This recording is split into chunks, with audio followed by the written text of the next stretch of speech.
دیکھو ہمیں اللہ نے پیدا کیا اپنی عبادت کے لیے، اپنی غلامی کے لیے، مجھے راضی کرنا ہے، تو اللہ کو راضی کرنے کے جتنے کام ہیں نا سارے کرنے پڑیں گے. ان کاموں میں دنیا کمانا بھی ہے. دل لگانے پر پابندی ہے، کمانے پر پابندی نہیں ہے. نہیں آئی بات سمجھ میں؟ دل لگانے میں اور کام کرنے میں فرق کیا ہے؟ اب سوال پیدا ہوتا ہے جب دل ہی لگے گا تو کمائیں گے کیسے؟ ابے اللہ کے لیے کمائیں گے نا. اور جب اللہ کے لیے کمائیں گے تو کچھ لذتیں بھی حاصل ہوں گی دنیا کی، پھر ان لذتوں میں مزہ بھی آئے گا. دیکھو جب آپ افطاری کے وقت رمضان میں صبح روزہ رکھتے ہو سحری کے وقت، ٹھیک ہے نا، شدید گرمی کا روزہ ہے، بڑا لمبا روزہ ہے، سارا دن بھوکے پیاسے، کیوں؟ اللہ نے پابندی لگائی ہے، نہ پانی پینا ہے نہ کھانا کھانا ہے، برداشت کیا اللہ کے لیے. پھر جب سورج غروب ہونے کا وقت آتا ہے، اب اللہ کہہ رہے میری عبادت اگر کرتے ہو تو کیا کرو؟ اب نہیں کھاؤ کیا؟ اپنی خواہشات قربان کرو، یہ بولتا ہے اللہ. اب اللہ کہتا ہے اب جو دیر کرے گا وہ گناہگار ہوگا، اب کھاؤ. کیا کرو؟ کھاؤ. اب ہم کس کو خوش کرنے کے لیے کھاتے ہیں؟ ڈبل مزہ آتا ہے کہ نہیں آتا؟ ایک مزہ یہ آتا ہے کہ پکوڑوں کا مزہ آ رہا ہے، سموسوں کا مزہ آ رہا ہے. دوسرا، اس سے اللہ خوش بھی ہو رہا ہے. اس سے اللہ کیا ہو رہا ہے؟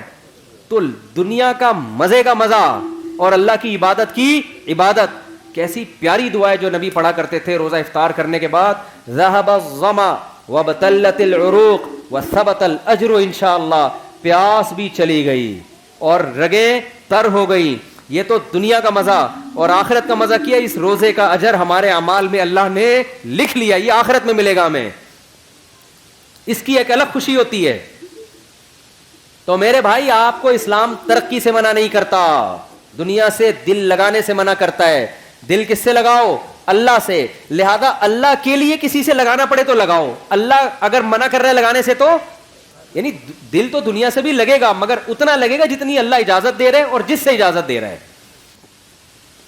سمجھ میں نہیں آ رہی بات؟ اللہ کہہ رہا ہے بیگم سے بھی محبت کرو، اولاد سے بھی اور ماں باپ سے بھی. زیادہ کس سے کرو؟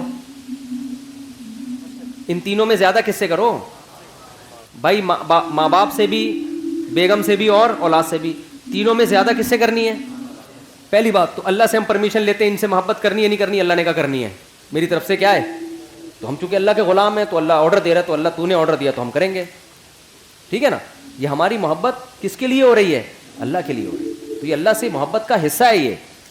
پھر اللہ کتنی کرنی ہے؟ ان تینوں میں بچوں سے زیادہ کریں، بیگم سے کریں یا ماں باپ سے؟ اللہ کہہ رہے ہیں سب سے اوپر گراف کس کا رہنا چاہیے؟ والدین کا. نہیں آ رہی بات؟ سب سے پہلے کس سے کرنی ہے؟ ابا اماں.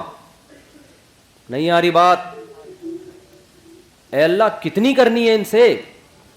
حالانکہ اس میں دنیاوی مفاد نہیں ہے، کیونکہ ابا بڑھاپے میں بہت بوجھ لگتے ہیں. جوانی میں تو نچوڑ لیا ان کو، اب ریٹائر ہو گئے، اب کھانسنے کے لیے رہ گئے وہ گھر میں. ان کی دوائیاں ہیں، ان کے مسائل ہیں، پھر وہ بڑھاپے میں دماغ چڑچڑا ہوتا ہے، پوچھ رہے ہیں کہاں جا رہا ہے، کہاں سے آ رہا ہے، تو اچھا ہی نہیں لگ رہا ہے. یار یہ کیا ہے یار، میں اپنی لائف کو انجوائے کرنے دو ابا.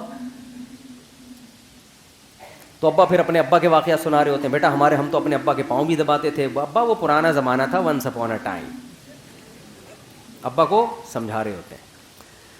تو اللہ میاں نے کہا کہ جیسے افطاری میں تمہیں سموسے سے دل بہلانے کی اجازت ہے، سموسہ اچھا لگ رہا ہے، میری طرف سے کوئی پابندی نہیں ہے، لگے کھاؤ. تو اللہ میاں نے کہا کہ کچھ چیزیں ایسی ہیں جو تمہیں اچھی لگیں تو میں نے کوئی پابندی نہیں لگائی، جتنی لگ رہی ہیں اور زیادہ اچھی لگنا شروع ہو جائیں، بشرطے کہ اللہ سے آگے نہ نکالو ان کو. لیکن جب ان کا آپس میں کمپیئر ہوگا، تقابل ہوگا، تو سب سے زیادہ محبت ابا اور اماں. ان کی ناراض نہیں کرنا، ان کو ان کے پاؤں میں جنت تلاش کرنی ہے. ایک موٹیویشن اسپیکرس ہیں، وہ بیان میں شارٹ کلپ میں کہہ رہے تھے کہ جو ماں کے قدموں تلے جنت ہے تو یہ ہر ماں کے قدموں میں نہیں ہے. بعض لوگ بات ایسے ہی کرتے ہیں کہ وہ علم صحیح نہیں ہوتا، جس کی وجہ سے معاشرہ غلط سمت میں جانا شروع کر دیتا ہے. میرا مقصد ان کا مذاق اڑانا نہیں ہے، لیکن یہ بات چونکہ اس سے نوجوان غلط گائیڈ ہو رہے ہیں، اس لیے میں نے کہا اس کی وضاحت کروں گا. موقع آ گیا تو وضاحت کرنے کا موقع مل رہا ہے. پھر انہوں نے محترم نے مثال دی کہ جو ابو لہب کی بیوی تھی، جس کے بارے میں قرآن میں آتا ہے اس کے گلے میں رسی تھی اور پھندا لگا اور مر گئی. بڑی کافر عورت تھی نا، تو وہ کافر عورت تھی تو وہ بھی تو کسی بچے کی ماں ہوگی، تو کیا اس کے بھی قدموں میں جنت ہے؟ تو تو یعنی وہ بتا رہے تھے کہ ہر ماں کے قدموں میں جنت نہیں ہوتی بھائی, ماؤں کی بھی دو قسمیں ہوتی ہیں, کچھ اچھی ہوتی ہیں کچھ بری ہوتی ہیں. یہ غلط گائیڈنس ہو رہی ہے. ہر ماں کے قدموں تلے جنت ہے, چاہے وہ کافر بھی ہو. بات یہ کہ وہ ماں کے قدموں میں ماں کے لیے جنت نہیں ہے, کس کے لیے جنت ہے؟ اولاد کے لیے جنت. میں اگر وہاں موجود ہوتا نا ورک شاپ میں تو میں کہتا ایکسکیوز می سر, ایک بات آپ سے کرنی ہے کہ ابو لہب کی بیوی اگرچہ جہنم میں جائے گی لیکن اس کے بچوں کے لیے اس کے قدموں میں اللہ نے جنت رکھی ہے. قرآن کہتا ہے وَإِن جَاهَدَاكَ عَلَىٰ أَن تُشْرِكَ بِي, کہ اگر تمہارے ماں باپ اتنے بڑے کافر ہیں کہ تمہیں زبردستی شرک پر مجبور بھی کریں, ان کی بات نہیں ماننی, لیکن صاحبہما فی الدنیا معروفا, پھر بھی ان کے قدموں میں تم نے جنت تلاش کرنی, دنیا میں اچھا سلوک کرنا ہے. یہی تو مطلب ہے قدموں میں جنت کا. تو آج کل اولادیں ویسے ہی ماں باپ کو نہیں پوچھ رہی ہیں, اس طرح کی تقریریں آئیں گی تو پھر اپنے ابا اماں میں عیب تلاش کریں گے. وہ ہر بچہ جا کے دیکھا یار میری اماں تو یہ بھی کام غلط ہے, میری اماں کا تو یہ بھی حرکت ٹھیک نہیں ہے, تو اس کا مطلب میری اماں خود ہی جنتی نہیں ہے, تو اس کے پاؤں میں کہاں سے جنت آ گئی؟ اور بھائی آپ کو ابا اماں کے فالٹ نکالنے کی اجازت نہیں ہے. اللہ نے ابو لہب کی بیوی کو برا کہا, اللہ ہے, اللہ کو حق ہے کہ کسی کو برا کہے, کسی کو جہنم میں بھیجے. ابو جہل کی بیوی یا ابو لہب کی بیوی کی جو اولاد تھی اس کو شریعت نے یہی پابند کیا کہ تم نے اپنے ماں باپ کے احسانات کا بدلہ دینے کی کوشش کرنا ہے اور تم نے ان کے ساتھ اچھا سلوک کرنا ہے. نہیں آ رہی میرا خیال بات سمجھ میں؟ تو آپ کو تو حکم ہے کہ آپ کے ابا اچھے ہیں برے ہیں, بھائی آپ کو اچھا سلوک کرنا ہے. تو اللہ میاں, میں یہ کہہ رہا تھا کہ بس بات ختم کر رہا ہوں, ترقی میں پیچھے جب رہیں گے جب یہ اللہ کے لیے نہ ہو یا آپ کوشش ہی نہ کرو.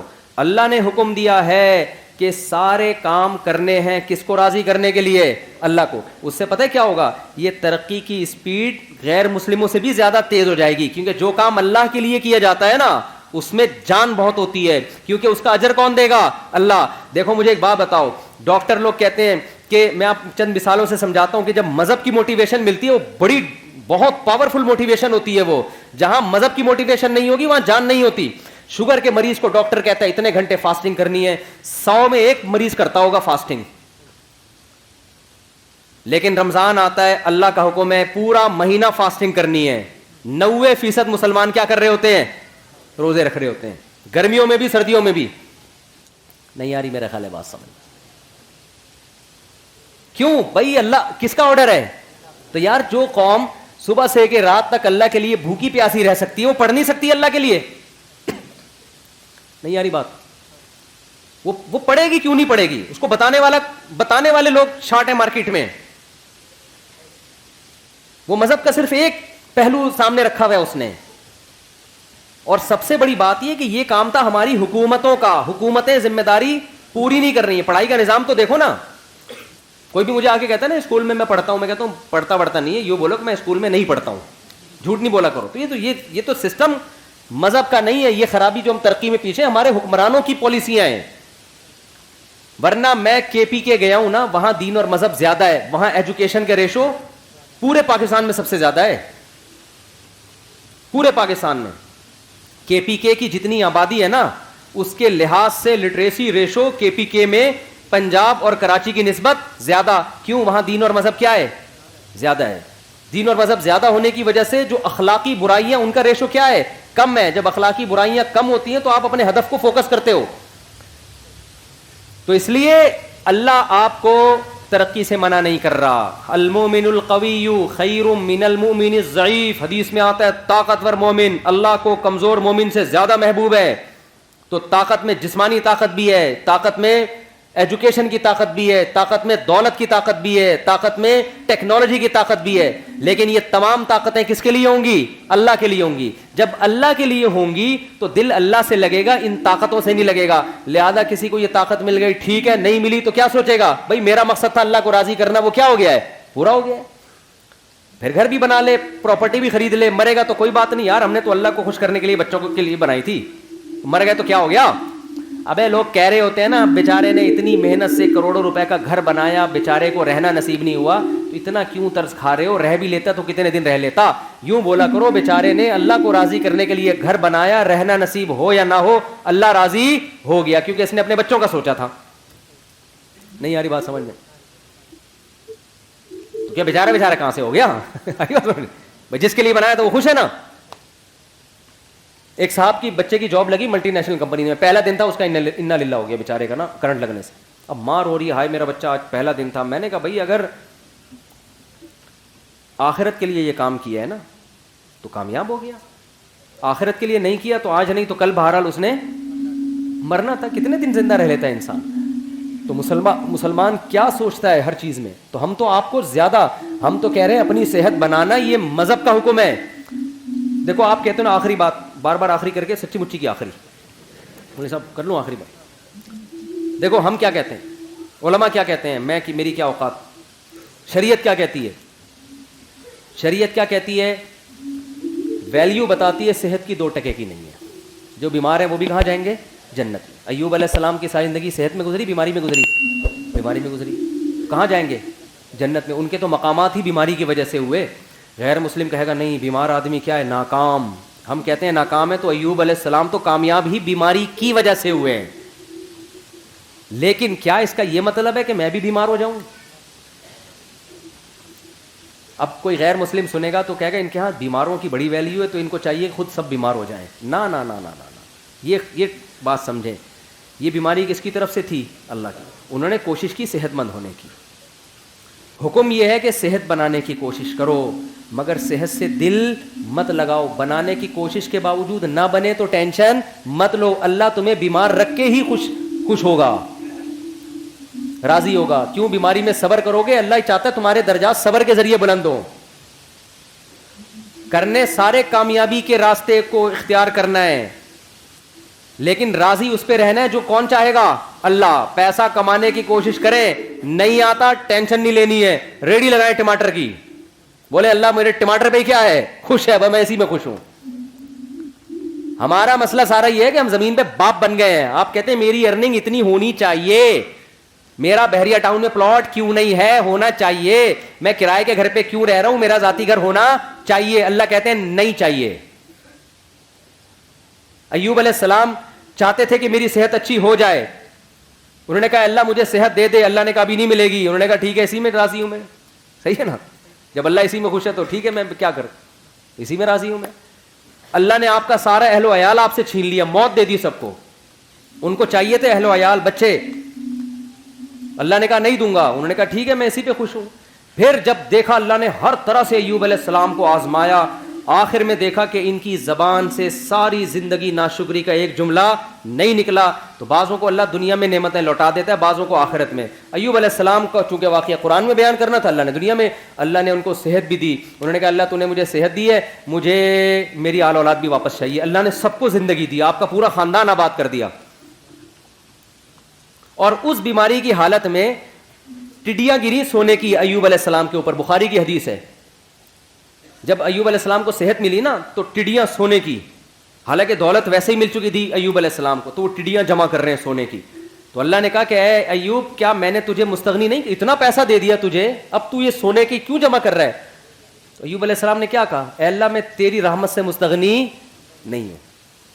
بات آ رہی ہے سمجھ میں, کہ جب تو دے رہا ہے تو پھر میں لوں گا, پھر میں نہیں کہوں گا کہ مجھے نہیں چاہیے. جب تو نہیں دے رہا تھا تو میں اسی میں انجوائے کر رہا تھا, خوش تھا میں اس میں, صبر کر رہا تھا. انجوائے کا مطلب صبر کر رہا تھا میں, راضی تھا. جب تو دے رہا ہے تو پھر تو لیں گے نا. لوگ پتہ ہے مولویوں سے یہ تصور رکھتے ہیں کہ غریب بھی یہ رہے, پیسہ آئے تو بھی ٹکرے ماریں گے, نہیں چاہیے ہمیں, سارے پکوڑے سموسے ہم ہی کھائیں. یہ مولوی لوگ رکشے میں ہی جائیں, W11 میں ہی لٹک لٹک کے جائیں. تو بھائی اگر کسی مولانا کے پاس پیسہ ہے یا گاڑی ہے, وہ تو ضروری نہیں جس کے پاس گاڑی ہو پیسہ بھی ہو, یہ جس کی 4 بیویاں ہو پیسہ بھی ہو, یہ ضروری نہیں ہے. ہمارے نبی کی 9 بیویاں تھیں, پیسہ نہیں تھا. علماء کو تو ویسے ہی لوگ گاڑی میں بٹھا کے لے جا رہے ہوتے ہیں. اور اگر آ بھی گیا ہے پیسہ تو بھائی جب آ رہا ہے تو پھر تھوڑی ہے کہ لات مارو اس کو, پھر تو آنے دو, اللہ کی نعمت ہے. اگر آپ افطاری کے لیے بیٹھے ہو اور سموسے پکوڑے آ جائیں, آپ کہیں نہیں میں نہیں کھاؤں گا, تو اللہ خوش ہوگا؟ اللہ کہے گا جب تک میں نہیں کھانے سے خوش تھا تو اس وقت تو نہیں کھانا تھا, اب میں نہیں کھانے سے کوئی خوش نہیں ہوں. غروب آفتاب ہو گیا, اب تم یہ ٹینشن لے کے تمہیں کوئی ثواب نہیں ملے گا. تبھی تو ہمارے نبی جلدی کھایا کرتے تھے. اور عید الفطر والے دن ہمارے نبی عید الفطر کی نماز سے پہلے کھایا کرتے تھے, یہ بتانے کے لیے کہ آج ہمارا روزہ نہیں ہے, آج ہم کھائیں گے صبح, کیونکہ اللہ نے پابندی ہٹا لی ہے تو ہم کھائیں گے اب. تو اس لیے میرے بھائی جب آ رہا ہے تو پھر آنے دو, دل پھر بھی نہ لگاؤ, نہ اس وقت لگاؤ نہ اس وقت, جب آ رہا ہے تو پھر اللہ کی نعمت سمجھ کے. تو ایوب علیہ السلام کو اللہ نے ان کا اہل و عیال بھی دے دیا, اللہ نے ان کو دولت بھی دے دی, اور یہی ان کی آزمائش تھی جس پر اللہ نے ان کا ذکر قرآن میں نعم العبد, کیا خوب بندہ تھا ہمارا. تو اس لیے میرے بھائی صحت کی بھی کوشش کرو. ایک بیماری اللہ کی طرف سے ہوتی ہے, ایک کس کی طرف سے ہوتی ہے, آپ کی حرکتوں کی طرف وجہ سے. جو حرکتوں کی طرف وجہ سے آپ کو ترقی نہیں مل رہی نا, اس پہ اللہ راضی نہیں. نہ ہمارے یہاں سائنٹسٹ پیدا ہو رہے ہیں, نہ ہمارے یہاں اچھے ڈاکٹر پیدا ہو رہے ہیں, نہ ہمارے یہاں اچھے انجینئر پیدا ہو رہے ہیں, اور ہم کہیں مسلمان چونکہ ایکچولی آخرت سے دل لگا بیٹھا ہے نا, ایکچولی اس وجہ سے ہم ترقی نہیں. تو بھائی تم پوستی ہونے کی وجہ سے ترقی نہیں کر رہے ہو, کرپٹ ہونے کی وجہ سے, سست ہونے کی وجہ سے ترقی نہیں کر رہے ہو. اس ترقی کو یہ نہیں کہیں گے کہ دنیا سے دل نہیں لگایا ہوا, یہ دنیا سے دل لگانے کی وجہ سے نہیں ہو رہی, کیونکہ صبح اٹھتا ہے اپنی مرضی سے, دل لگایا ہوا ہے کہ سارے مزے میں ابھی اڑا لوں, گٹکے میں ٹائم گزار رہا ہے, سٹے لگا رہا ہے, گٹروں کے ڈھکنوں پہ رات بھر بیٹھا ہوا ہے, تو صبح یونیورسٹی کہاں جائے گا. آئی بات سمجھ میں؟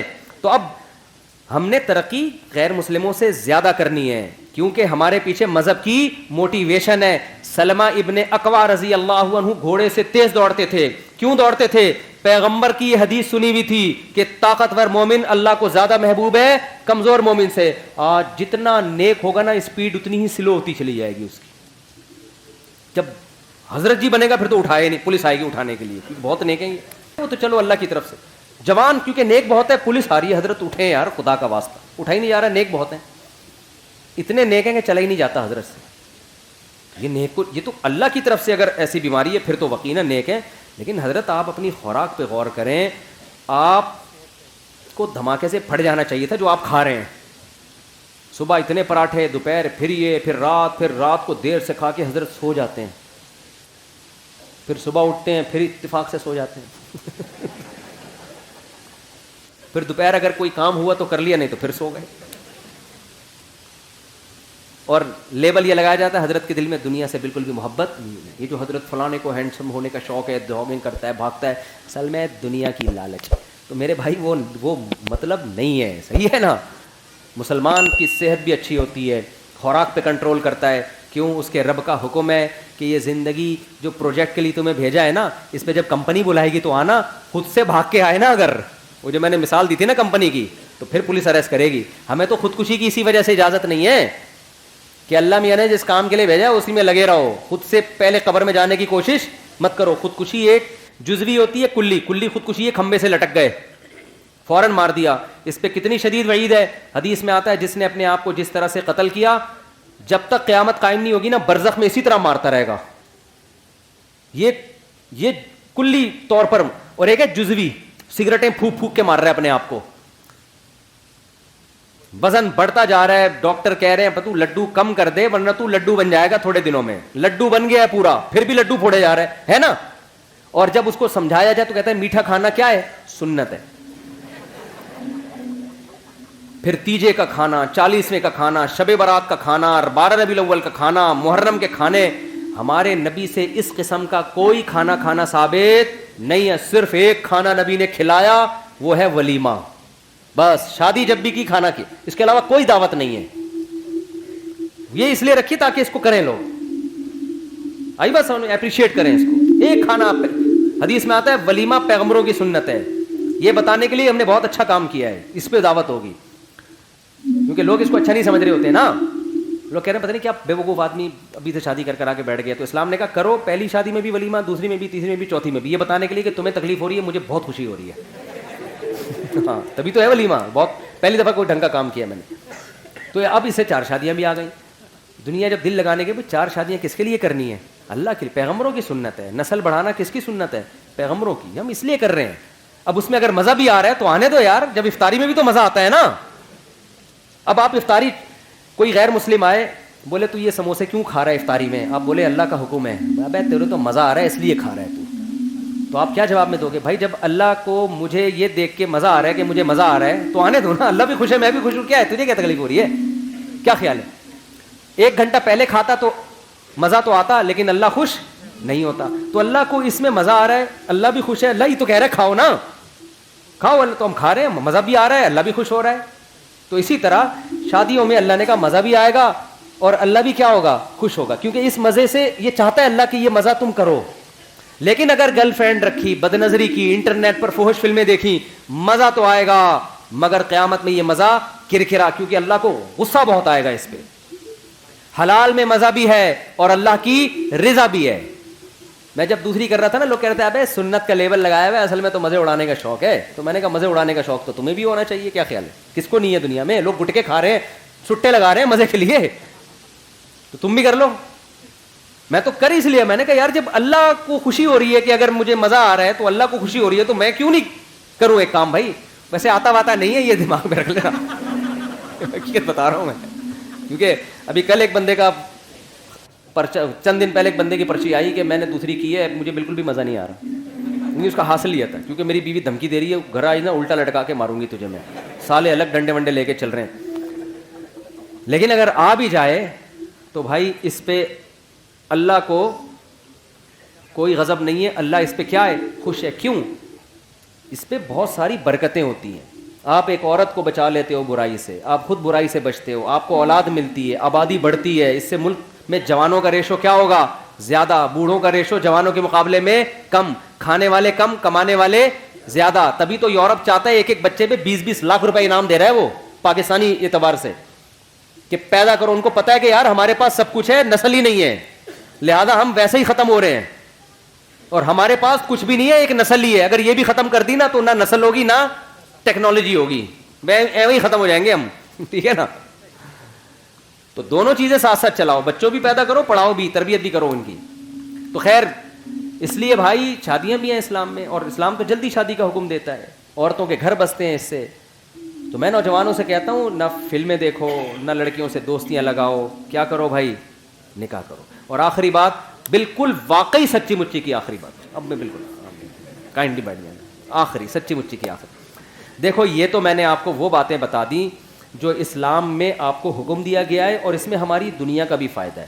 کچھ باتیں ایسی ہیں کہ اسلام لیکن یہاں سے شروع نہیں ہوتا کہ ترقی ہی کرنی ہے, یہ بھی ایک حصہ ہے. شروع پتہ ہے کہاں سے ہوتا ہے اسلام؟ سب سے پہلے مسلمان کو اللہ کا بندہ بنانے کے لیے, کلمہ توحید پڑھوانے کے لیے اسلام جو سب سے پہلا عمل آپ سے کرواتا ہے نا, تاکہ آپ یہ ثابت کریں کہ میں اللہ کا بندہ ہوں, وہ سب سے پہلا عمل ہے 5 ٹائم مسجد میں جماعت کے ساتھ نماز پڑھنا. سمجھ میں آ رہی ہے بات؟ 5 ٹائم مسجد میں جماعت کے ساتھ نماز. جو یہ نہیں پڑھتا وہ ترقی کرتے کرتے چاند پہ پہنچ جائے. اللہ کہتا ہے کہ تو نے جو بیسک حکم تھا وہی ادا نہیں کیا, تو اب تیری اس ترقی سے مجھے کوئی واسطہ نہیں ہے. اسلام میں روزے سے زیادہ, زکوٰۃ سے زیادہ, حج سے زیادہ, ہر حکم سے زیادہ کس کی اہمیت ہے؟ نماز کی. واحد حکم ہے جس کے بارے میں بعض ائمہ کی یہ رائے ہے کہ نماز جان کر چھوڑ دینے والا اسلام سے خارج ہو جاتا ہے. تو جتنے لوگ یہاں بیٹھے ہوئے ہیں نا, فجر میں بھی اتنے ہی بولو ہونے چاہیے. شروع تو یہاں سے ہوگا نا, یا ڈائریکٹ سائنسدان بن جاؤ گے؟ بننا تو ویسے بھی نہیں ہے, یہاں سسٹم ہی نہیں ہے یہاں سائنس. جو بنتے ہیں وہ ویسے ہی باہر چلے جاتے ہیں, یہاں رہتے ہی نہیں ہے. تو ابتدا کہاں سے کرنی ہے؟ پہلے یہ تو ثابت کرو اے اللہ ہم تیرے بندے ہیں. تو یہ ثابت کرنے کے لیے صرف سموسے نہیں کھانے افطاری کے ٹائم پہ بیٹھ گئے, یا 4 شادیاں نہیں ہے. سب سے پہلے کیا ہے؟ نماز ہے. سب سے پہلے کیا ہے؟ تو جتنے لوگ یہاں مقامی بیٹھے ہوئے ہیں, ہاتھ اٹھا کے وعدہ کریں کل فجر کی جماعت کتنے بجے یہاں پہ؟ 6:25 پہ. تو 6:15 بجے کم از کم 10 منٹ پہلے آئے نا. جتنے لوگ یہاں بیٹھے ہوئے ہیں ابھی وعدہ کریں کہ سب 6:15 پہ یہاں مسجد میں موجود ہوں گے. جتنے محلے کے لوگ ہیں ہاتھ اٹھا کے وعدہ کریں ابھی. اور اس کی پلاننگ رات کو کر کے سونا ہے. اب آپ کہہ سکتے ہیں جی جزاک اللہ, اب آپ کہہ سکتے ہیں صبح اٹھائے گا کون؟ الارم جو ہے نا ابھی لے لیں جا کے, کوئی تیز گھڑی, تیز الارم والی گھڑی ابھی خریدیں جا کے. کراچی کی سردیوں کی راتیں بہت لمبی راتیں, بھی مارکیٹیں کھلی ہوئی ہوں گی. تیز الارم والی گھڑی رکھیں, سوئیں, اور دور الماری کے اوپر رکھ دیں. قریب رکھ کے سوئیں گے نا تو دبا کے دوبارہ سو جائیں گے آپ. ہاں, تیز الارم والی گھڑی دور رکھیں, اتنی زور سے بجے کہ آپ کو ٹینشن ہونا شروع ہو جائے یار اس کو اٹھ کے جا کے بند کرنا پڑے گا ورنہ محلے والے آ جائیں گے, ایسی گھڑی ہو, دور رکھیں اس کو. ہوتا ہی ہے کہ جب آدمی گہری نیند میں ہوتا ہے پھر کہتا ہے یار بیان میں مفتی صاحب نے کیا تھا, فجر کی اہمیت بھی بہت بیان کی تھی, اللہ کی بندگی کے لیے ہم دنیا میں آئے ہیں, کمپنی نے پروجیکٹ دیا تھا, یہ دیا تھا, وہ بڑے زبردست, وہ گھوڑے سے دوڑنا چاہیے, یہ کرنا چاہیے, سموسے بھی کھانے چاہیے, سب چیزیں اٹرم پٹرم نہ آ رہی ہوں گی, عمل زیرو ہوگا. تو شروع کہاں سے کرنا ہے بھائی؟ نماز سے. پھر جب گہری نیند ہوگی آدمی کہے گا کل سے انشاءاللہ میں فجر کی نماز شروع کروں گا, اور وہ کل قیامت تک نہیں آئے. گہری نیند میں یہی آ رہا ہوتا ہے. تو آپ نے کیا کرنا ہے, دور رکھنا ہے اس سے. جب آپ اٹھ کے جائیں گے نا اس کو بند کرنے کے لیے تو آدھی نیند آپ کی غائب ہو چکی ہوگی. اس کے بعد آپ نے کیا کرنا ہے, شیطان کہے گا ابے مسجد کے تو پورا ہی ایک دن سے ہی مولوی بن جائے گا کیا, تو اتنا نیک بن جائے گا, ابھی آہستہ آہستہ یار, ابھی تو ہم عشاء سے شروع کریں گے. تو آپ نے شیطان کو کیا کہنا ہے, یہ میں بالکل صحیح نسخہ بتا رہا ہوں, آپ کو نے شیطان کو کہنا ہے میں صرف واش روم سے فارغ ہو کے آ رہا ہوں, نماز پڑھنے مسجد میں نہیں جاؤں گا. جب واش روم سے فارغ ہو جائیں گے آپ, تھوڑی نیند اور زیادہ غائب ہو جائے گی. پھر شیطان کہے گا اب سو جا, آپ کہیں گے ٹھہرو رکو ذرا ٹھہرو رکو ذرا. پھر آپ نے کیا کرنا ہے, آپ نے شیطان سے کہنا ہے صرف میں وضو کر لوں پھر میں سو جاؤں گا. یہ حدیث کا مفہوم پیش کر رہا ہوں میں. شیطان 3 گرہیں لگاتا ہے, جب انسان اٹھتا ہے ایک گرہ کھلتی ہے. تو حدیث میں آتا ہے جیسے جیسے یہ عمل کرتا چلا جائے گا نا گرہ, یہاں تک کہ جب وضو کر لے گا نا تو آپ نے فرمایا 3 گرہیں, اب شیطان کا زور نہیں چلے گا. اب آدمی کہے گا یار اتنی قربانی دے کے وضو کر لیا ہے, اب جاؤ فجر کی نماز. اور خدا کی قسم فجر پڑھیں گے مزہ نہ آئے پیسے واپس. جتنا لطف اللہ نے فجر کی جماعت میں رکھا ہے نا اتنا کسی نماز میں نہیں رکھا. آپ کہیں گے آج تو ہٹو بچوں ہو گیا یار, سموسے میں وہ مزہ نہیں آیا جو فجر پڑھنے میں آیا. اتنا کتنے اچھے کام سے ابتدا ہوتی ہے یار دن کی. غیر مسلم اس نعمت سے محروم ہے. وہ صبح اٹھتے ہی ایسی آفس چلے جاتے ہیں, بس اپنی پینٹ پہنی اور چلے گئے آفس. ہمارا اللہ نے کتنا پیارا نظام رکھا. وضو کا اپنا مزہ ہے, ایسے وضو کرتا ہے, دانت صاف کرتا ہے, چہرہ دھوتا ہے, مسح کرتا ہے, پاؤں دھوتا ہے, اس کے بعد مسجد میں آتا ہے, کیسا سکون کا ماحول. صبح صبح لڑ بھی نہیں رہے ہوتے لوگ, باتیں بھی نہیں کر رہے ہوتے, سب تمیز سے بیٹھے ہوتے, نیند ہوئی بھی ہوتی ہے نا سب کی, ایسے نہ کوئی غیبت ہو رہی ہوتی ہے, سب آرام سے. امام کو پیچھے مڑ مڑ کے بھی نہیں دیکھ رہے ہوتے کب آ رہا ہے کہ نہیں آ رہا. ظہر میں آدھا منٹ امام لیٹ ہو جائے نا سب مڑ مڑ کے ٹینشن ہوتی ہے. فجر میں نے دیکھا تھوڑا لیٹ بھی ہو جاؤ نا لوگ آرام سے بیٹھے ہو, سکون میں ہوتے ہیں نا, نیند پوری ہو کے ڈپریشن نہیں ہوتی. ظہر میں دیکھیں گے پتہ نہیں کدھر رہ گیا, کیا ہو گیا, پھر ادھر سے باتیں ابھی کہاں رہ گئے امام, تو ٹینشن ہوتی ہے. تو آ کے بیٹھیں گے, پھر امام کے پیچھے اللہ کے سامنے ہاتھ باندھ کے کھڑے ہوں گے, رکوع کریں گے, سجدہ کریں گے, سبحان ربی الاعلیٰ سبحان ربی الاعلیٰ, تلاوت سنیں گے, سلام پھیریں گے, ہٹو بچو ہو جائے گا. پھر پوستیوں کی طرح جا کے دوبارہ سو جائیں گے, اٹھیں گے پھر وہی 11 بجے. نہ سوئیں تو اچھا ہے, لیکن چلو نماز تو پڑھ لی نا, دن کی ابتدا تو اچھی ہو گئی, تو کریں گے. اور جس نے فجر پڑھ لی نا جماعت سے, باقی نماز میں جماعت سے پڑھانے کی اس کو ترغیب دینے کی ضرورت, باقی اس کا باپ بھی پڑھے گا انشاءاللہ. وہ کہے گا یار جب مشکل کام کر لیا, دن کی ابتدا اچھے کام سے ہوئی تو پھر باقی بھی اچھا ہو جائے. اللہ ہمیں سمجھنے کی عمل کی توفیق عطا فرمائے. وہ میں نے کہا تھا کہ دوا بتاؤں, یہ وقت ہو گیا, چلو پھر کبھی بتا دوں. میں حکیم نہیں ہوں, کچھ چیزیں بڑی زبردست ہیں, آپ لوگ کھایا کریں. کچھ حکیموں کی نا کچھ دوائیں صدیوں سے چلی آ رہی ہیں. جن لوگوں کو نزلہ رہتا ہے نا, نزلہ, یہ حکیم لوگ اس کی تصدیق کریں گے. حکیموں میں 2 نمبر بہت ہے, یہ ذہن میں رکھنا. ایسا نہ ہو کسی حکیم کے پاس جب تک تحقیق نہ ہو نہیں جایا کرو. حکیم جو الو بناتا ہے نا وہ بہت ہی ٹائٹ بناتا ہے, تو حکیم ریلائبل ہونا چاہیے. تو کچھ چیزیں ایسی ہیں جن کے سروں میں نزلہ رہتا ہے نا, کراچی میں تو سب کے سر میں نزلہ جمع ہوا رہتا ہے, تو اس کے لیے ایک آتی ہے دوا استو قدوس, الف سین توئیں واؤ خا واؤ دال واؤ سین. یہ بڑی زبردست دوا ہے. رات کو آپ گرم پانی سے لے کے سو جایا کریں, تو اس سے پیٹ کا سسٹم بھی بڑا اچھا رہتا ہے. اور 2-3 مہینے کھائیں گے دماغ سارا کیا ہو جائے گا, جو نزلے وزلے بلاکیج ہوئی بھی ہے نا وہ ساری, یہ وہ چیزیں جو میں نے جو جتنی تحقیق کی ہے نا, ڈاکٹروں کے پاس ڈاکٹر سے اسٹیم لینے کا کہتے ہیں آپ کو, لیکن اس سے بہت فائدہ ہوتا ہے, سمجھتے ہو. دوسری چیز ہے آج کل دل کی کمزوری, اعصاب کی کمزوری, یہ بھی کراچی میں تو لونڈے لپاڑوں میں بہت زیادہ ہو گیا. یہ لونڈے لپاڑے ہیں نا, گٹکے کھا کھا کے, اور لائف اسٹائل دیکھو نا, تو ذرا سی بات پہ ہائپر ہونا شروع ہو جاتے ہیں. تو ایک ہمدرد والوں کا اور بھی دوسری کمپنیوں کا آتا ہے خمیرہ ابریشم، کیا نام ہے اس کا؟ وہ نہار میں آدھا چمچہ کھا لیا کرو تھوڑا سا گرم پانی کے ساتھ، مزہ نہ آئے مزے کا بھی بہت ہے، دل چاہے گا پورا ڈبہ کھا لو. تو یہ کنٹینیو کھاؤ گے نا، اس سے اعصاب اور دماغ، کیونکہ اس میں بڑی زبردست چیزیں ڈالی ہوئی اور ساری آرگینک ہیں، وہ میڈیسن نہیں ہے اصل میں، تو ساری خوراکیں ہی سمجھ لیں آپ اس کو. سمجھتے ہو کہ نہیں سمجھتے؟ تو یہ کھا لیا کرو اپنے خرچے پہ، ٹھیک ہے نا. اور بھی 2-4 چیزیں. تو یہ ایک نارمل، اسی طرح یہ ایک دماغی طاقت کے لیے نا، جن کے دماغی کام ہے، پڑھتے تو ہے نہیں پھر بھی دماغ تو بہتر کر لو نا کراچی میں. تو خمیرہ گاؤ زبان، یہ صبح ناشتے کے بعد آدھا چمچہ کھا لیا کریں اپنے خرچے پہ. اس سے بھی دماغ کافی، دیکھو جب انسان کی صحت اچھی ہوتی ہے ہنستا بستا ہوتا ہے، جب مرجھایا ہوتا ہے تو یہ وہ چیزیں، ویسے تو ڈاکٹر آپ کو بتائیں گے کہ آپ میں کیا کمی ہے وہ کھا لو، لیکن یہ جنرل ٹونک بتا رہا ہوں آپ کو میں.